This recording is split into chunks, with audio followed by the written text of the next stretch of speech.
Today we're going to first go into South America, Mexico, in that area, over to the Mideast, back to the United States, and then talk about NATO, 75th anniversary. And we're going to also talk about the different countries of NATO and how their contributions go with the country and how it all works. Percentage of GDP, that type of thing. Today on The Worldview.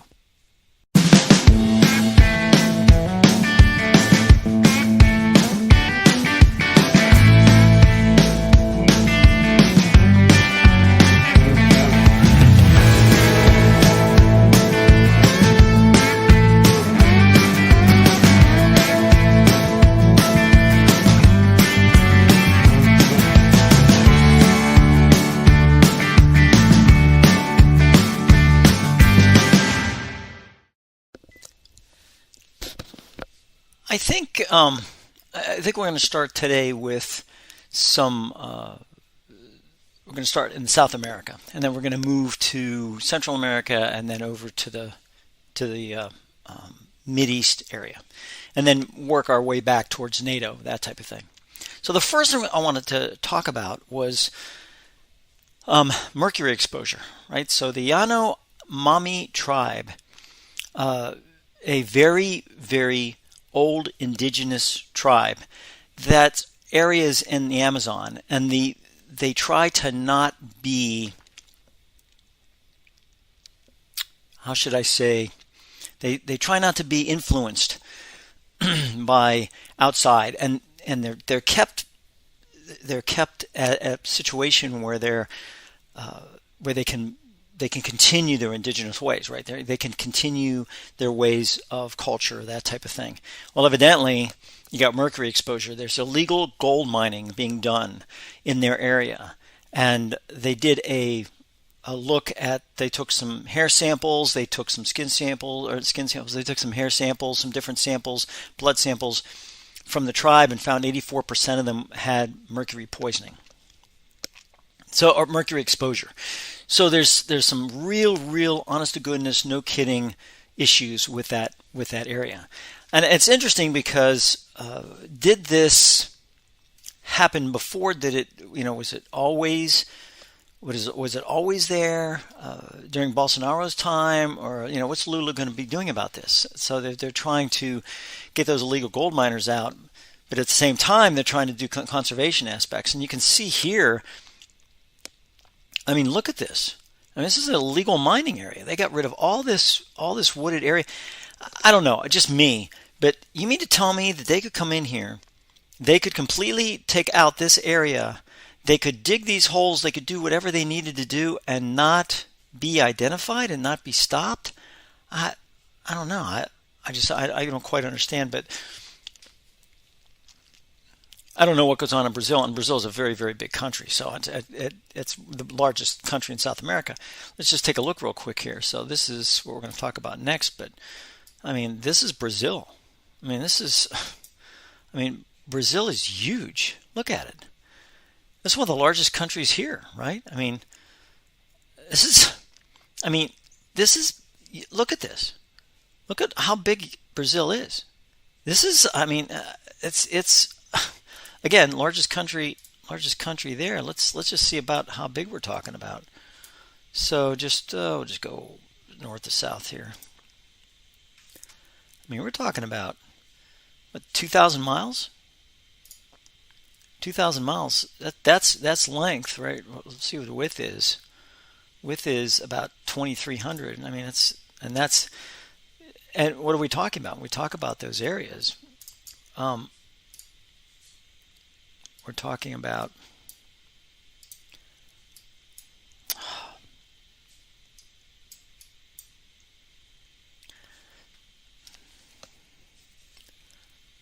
so we're going to go back here, back. Where are we going? No, I don't want that.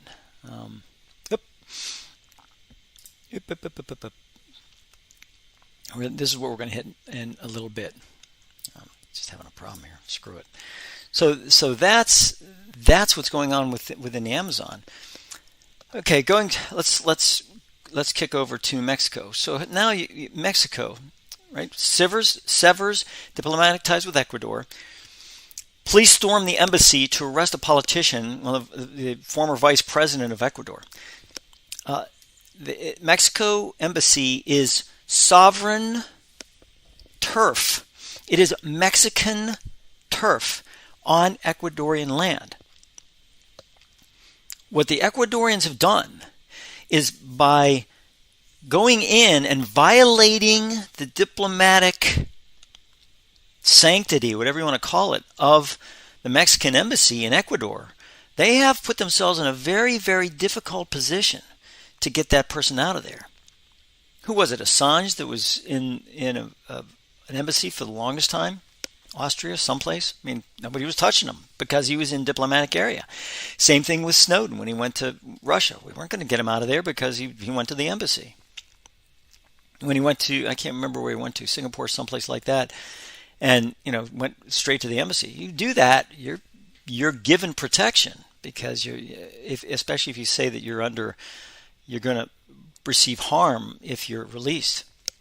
So now Mexico this is not current. This is April 7th, and currently Mexico is not just severing, but they're talking about recalling their ambassadors and everything else. So we're talking some real issues here. And how far away are we talking about? Well, let's just talk about what we have here.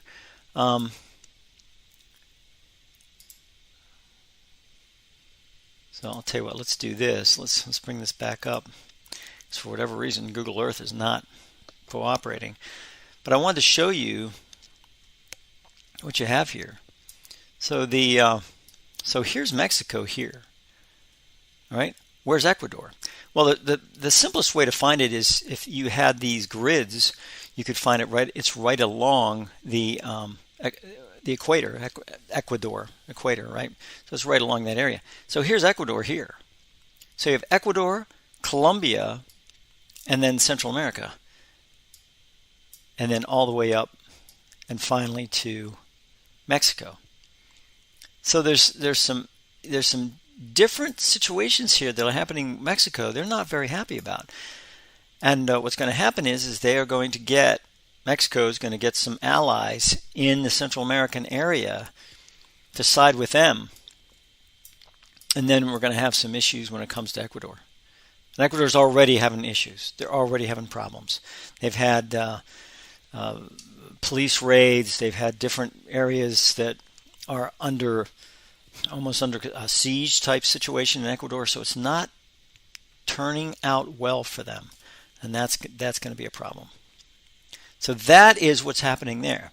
Now let's talk about climate change just for a second, and I want to talk about skirting the climate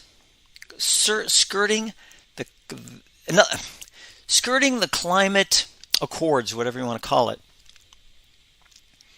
by making it look like you're lowering your carbon net zero. To me, it's a bullcrap phrase that people are using.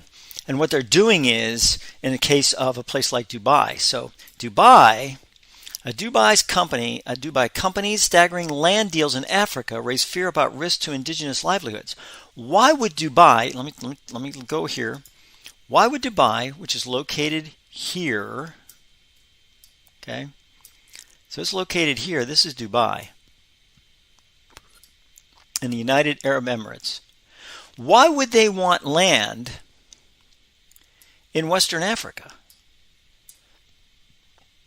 Why would they want land, right? Especially in here, in Liberia. Why would they want that land? So here's what they're doing. And this is really slimy to me. It's very slimy, but they're doing this. Even as the morning sun casts a golden hue over the canopy, a sense of unease lingers. Their use of the land is being threatened, and they've organized to resist the possibility of losing their livelihood. In the past year, the Liberian government has agreed to sell about 10% of the West African country's land, 4,000 square miles, to Dubai-based company Blue Carbon to preserve forests that might otherwise be logged and used for farming, the primary livelihood for many communities. Blue Carbon, which did not respond to repeated emails and calls seeking comment, plans to make money from this conservation by selling carbon credits to polluters to offset their emissions as they burn fossil fuels.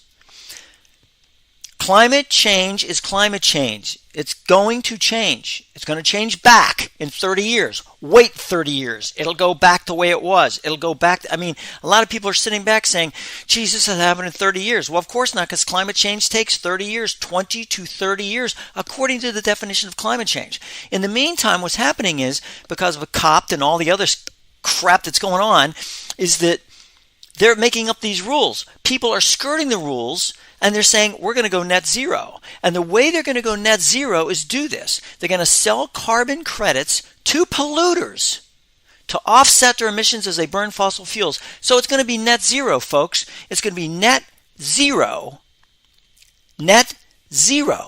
carbon emissions, because they're going to get carbon credits and they're going to go against carbon debits. And all this is going to zero out. It doesn't work that way. You release carbon dioxide into the air, you release carbon dioxide into the air. It's not like, I can bring it back by these carbon credits. It's all a set of numbers. The same, and people sit back and they go, well, it's not all numbers. Really? 1.5 degrees centigrade.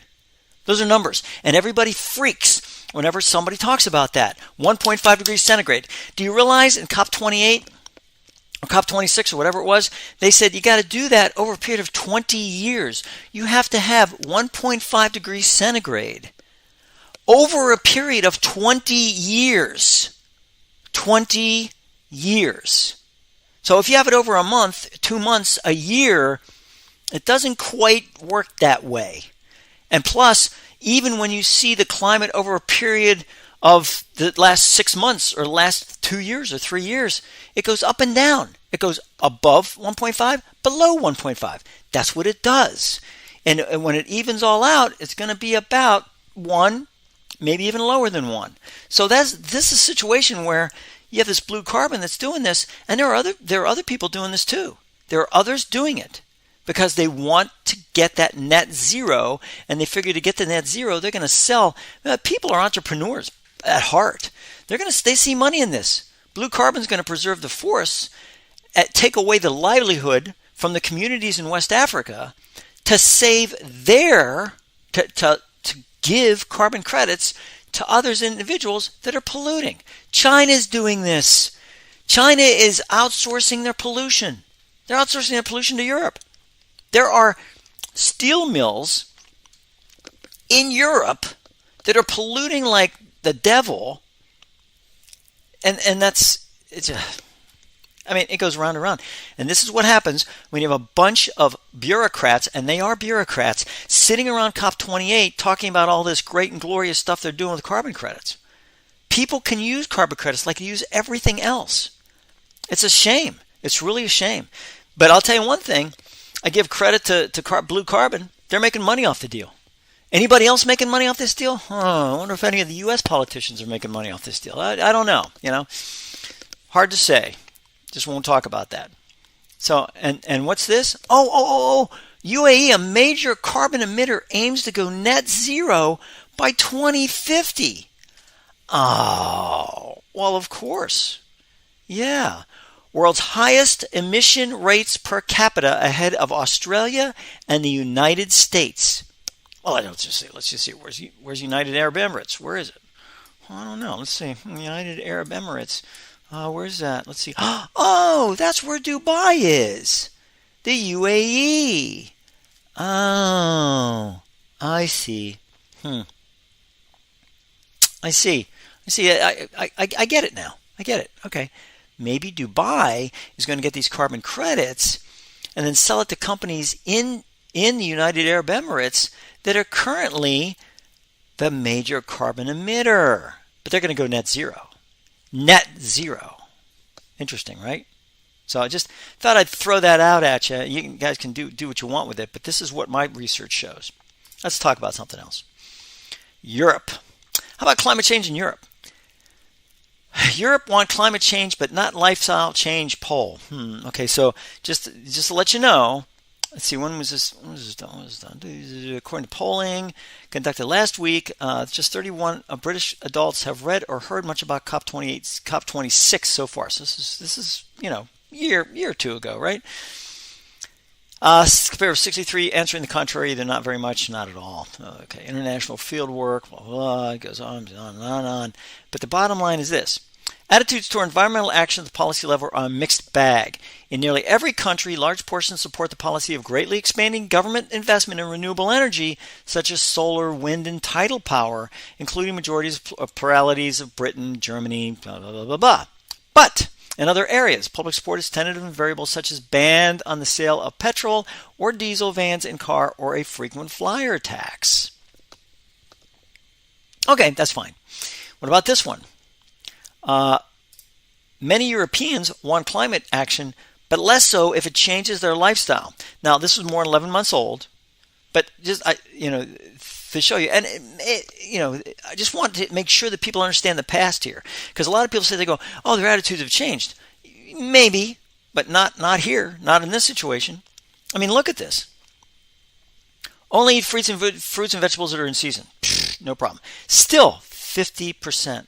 There's 50% right there, folks. Everything else is below 50%. Never buy products made from single-use plastic. Look at this. And look at France. I just want to point out where France is here. Lower than 50%. Look at France. Switch to an electric car. Less than 25%. I can't even see them here. Only walk, cycle, or use public transport. Between 25 and 50% for France. Cut meat and dairy products out of your diet completely. Less than 25%. Almost all of the countries. Almost all of these countries. And then have fewer children than you would otherwise like. All of them are below 25%. This is what we're talking about. And do you want to change your lifestyle? That's maybe a no. Well, climate change is about changing lifestyle. It's about changing a person's lifestyle. You have to adapt. You have to adapt to situations. You don't want to drive a gas car. Guess what? And who knows what happens in the future? Are they going to outlaw gas cars? Who knows what's going to happen in the future? Let's talk about this. I call this guy President Buy Them.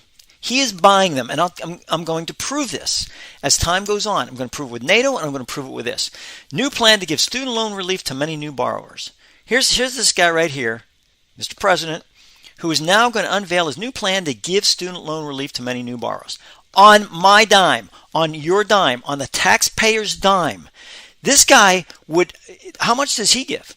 What are his taxes like? I'd like to know what his taxes are like and how much he gives to the IRS, like we give to the IRS. I'd really love to understand that, because this guy does not feel our pain. He doesn't feel any pain because he doesn't lose any money in the deal. He's been a government worker, a bureaucrat for 46 years, 48 years, whatever. So I mean, there he is. He's giving away money again. So he's going to start doing that. And he's going to release it on Monday. He's going to release it on Monday. So this should be a very interesting deal. Supreme Court struck down his initial plan, a $400 billion proposal to cancel or reduce federal student loan debt. Biden called the decision a mistake and wrong. Yeah, well, not if it's your money. If it's your money, pal, let's do it. I've never, ever tried to go against this guy, put him on, tried to make fun of him or whatever else. But this is ridiculous. It's ridiculous. Now let's talk about NATO. Let's finish out this whole thing, President Biden, with NATO. Here's NATO. NATO marks the 75th anniversary as Russian wars in Ukraine gnaws at its unity. Hungary, for one, Hungary's had just about enough of NATO. I don't know how that's going to work out. So this is all kind of issues. This talks about AP. AP is very good. They talk about the different areas, all the infighting that's going on, military conscription from 27 to 25 in Ukraine to try to meet all that area. And it says, I didn't want to spoil the birthday party for NATO, but I felt compelled to deliver a sobering message on behalf of Ukrainians about the state of Russian air attacks on my country, destroying our energy system, our economy, killing civilians. Well, you're not a member of NATO, first of all, so you can, I don't know why you're invited, but basically, this is the birthday party. And what type of things has NATO done? You have to take a look at that. What have they done? What have they done? I mean, really, seriously. I mean, other than putting up a good front. Well, let's talk about NATO for a second. This is from NATO, NATO.int, and this talks about the funding NATO. And it's done by contributions by country. So you have all this. Direct funding of NATO. Then it has the cost share arrangements for civil budget, military budget, NATO security investment program. Interesting. Has all the countries here. Different ones. France is 10. Germany is 15. United States is 15. So out of these, the highest one is 15.8813, of which we're basically tied. And a share of that, with Germany. It's funny, huh? Germany and U.S. being shared at that. France is at 10. But let's talk about the different aspects of what's going on there, right? What are we talking about from the standpoint of funding, right? What is it? So first of all, let's talk about the NATO. Let's talk about the NATO funding. So we're going to go back to the United States. Biden signs National Defense Authorization Act into law, $816 billion. Right. So now what we're going to do is actually going to just take a break while I mess with this. 3, 2, 1, whatever. Let's see what I got here.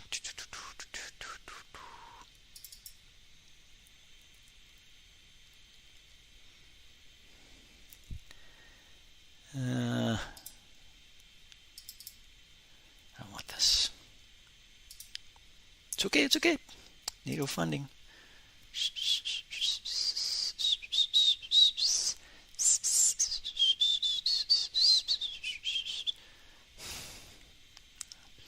We're going to get there.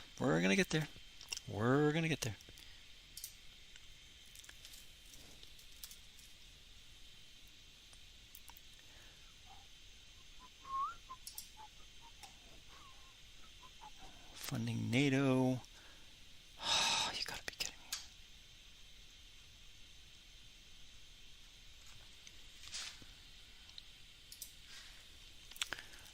me.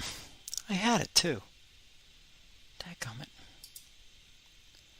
That's not gonna work. What the heck, man?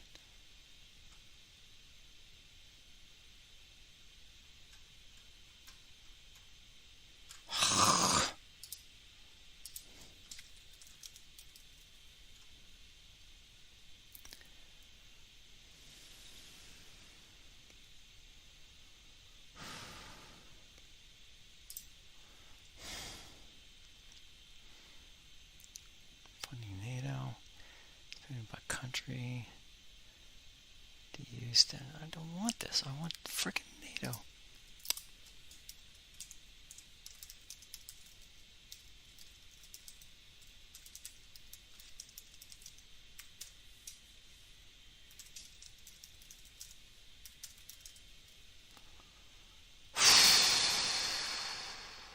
There we go. Okay.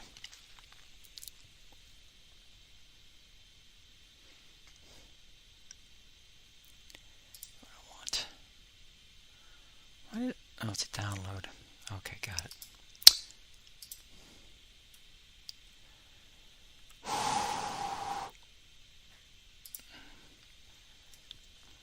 Gonna have to.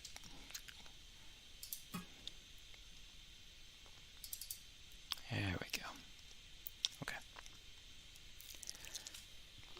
3, 2, 1. Okay, so this is NATO. This is from NATO. Public Diplomacy Division, press release, July 2023, defense expenditure of NATO countries for 9 years. I wanted to go all the way back to 1949, but we'll just do it this way. And I think that this will help you understand a little bit more about what's going on. So this is NATO, Europe, and Canada defense expenditure. Annual real change by percentage, based on 2015 prices. So here is 2014. This is during Obama. This is during Obama. Very important. Look at that. Then all of a sudden, 2015, it kicks in, right? Look at that. Kicks in. 2016, look at it. Kicks in even more. Now this is during Trump's 5.9. So in 2017, during President Trump, you had a 5.9 percent increase in spending. 4.3, 3.6. Then all of a sudden, Biden comes in, 2020, and look at that, 4.6, and then it goes down to 2.8 in 2021, 2.0 in 2022 estimated, and then 2023 it pops up to 8.3. Now this is very important. I love this graph. This graph shows defense expenditure as a share of GDP and equipment expenditure as share of defense expenditure.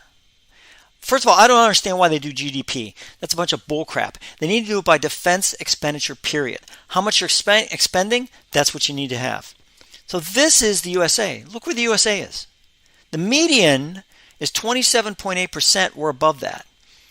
The median here is the guideline here is 20%. We're 27 whatever percent. This is 2% of GDP. That's what you got to go by. We're all the way over at 3.5% of GDP. I mean, we're one of the highest ones, other than Poland. I mean, look at this. Where's France? France. Where are you? Oh, you're over here. They're just below the median here, and just above. They're about 25% here, equipment, but they're below the 2.0% of GDP. So this is what I have. Defense expenditure as a share of GDP, percent. Defense expenditure as a share of GDP expense. We're the second up. This was 2014. It's 2000. I mean, we're not that far with 3.49 versus like 3.55 maybe here. Look at this one. This is 2014. This is 2023. Poland is taking it very seriously. Almost 4% GDP. So this is what everything has here. But the thing that I thought was interesting, again, equipment expenditure, share of GDP, again, all this, and then you have United States here, 29%. Equipment expenditure. But I wanted to show you the actual numbers because I think that's important. Defense expenditure, that's fine, whatever. Billion US dollars. This is what you have, 896 billion here. United States, 641, 651, 626. These are billions of dollars. Billions of dollars based on 2015 prices, which is interesting.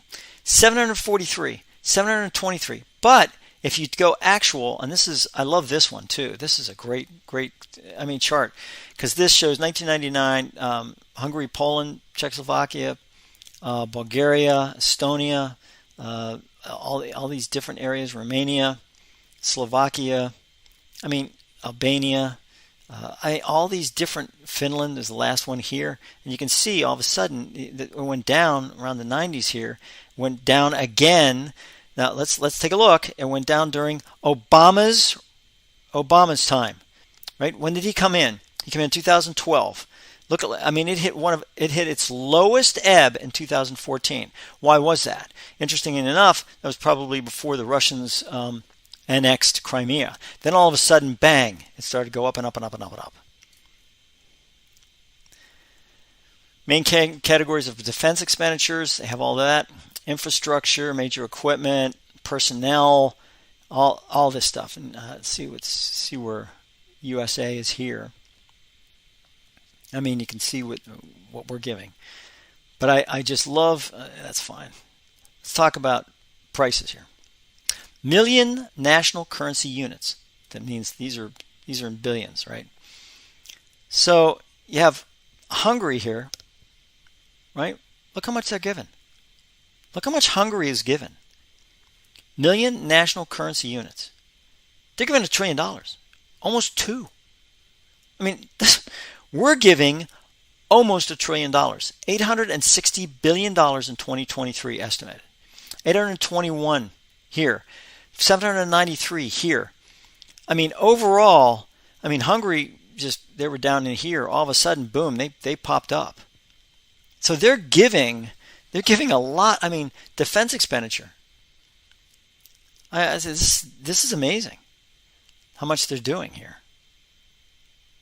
So this is what's going on from that standpoint. So I think that's pretty important to talk about and to understand. So, I mean, I just think it's very interesting how the defense expenditure is share of GDP, and it's 3.49 here is what we're talking about. So this I really like the way that they present it. They have a lot of charts here. Real GDP. I mean, that's GDP per capita, defense expenditure. So there's a lot of things going on here. Military personnel in thousands. By main category. I mean, this is pretty amazing. So that's the defense expenditure. So we're giving plenty of money, to NATO. I mean, plenty of money.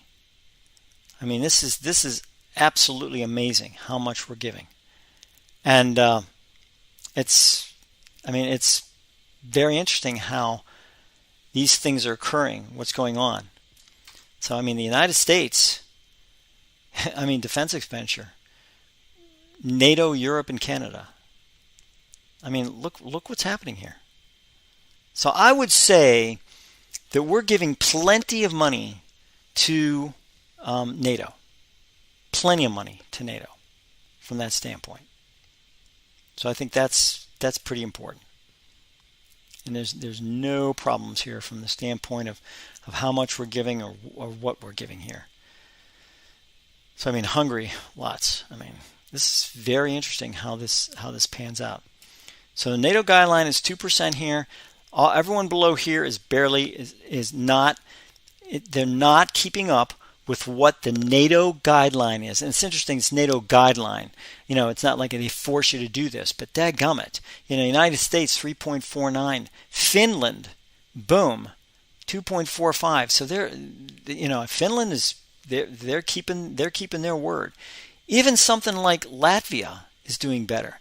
But what do you have? France, North Macedonia, Bulgaria, Croatia, all the way down to Spain and Luxembourg. So I just think that's really interesting. These are the types of things that you need to take a look at. These are the types of things that you need to understand. What exactly is going on there, and what's going on with how much we're spending. But just to let you know, the spending aspect is, we're spending $816.7 billion to the Defense Department. We're getting up there to almost $1 trillion. We give in Social Security benefits $1 trillion a year.